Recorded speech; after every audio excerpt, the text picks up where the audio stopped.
Charlie Chaplin 88 yil umr ko'rdi. U bizga 4 ta fikrni qoldirdi.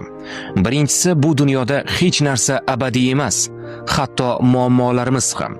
Ikkinchisi, yomg'irda yurishni yaxshi ko'raman, chunki hech kim ko'z yoshlarimni ko'rmaydi. Uchinchisi, hayotdagi eng behuda o'tgan kun bu kulmagan kundir.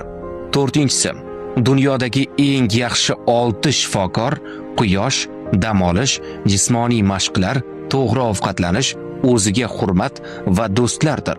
Hayotingizning barcha davrlarida ularga amal qiling va sog'lom hayotdan bahramand bo'ling. Oyni ko'rsangiz, Allohning go'zalligini ko'rasiz. Quyoshni ko'rsangiz, Allohning qudratini ko'rasiz.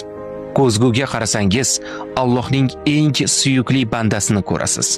Biz hammamiz sayyohmiz. Alloh bizning allaqachon yo'nalishlarimiz, joylarimiz va manzillarimizni belgilab qo'ygan. Videoni yaqinlaringizga yuborib qo'yishni unutmang.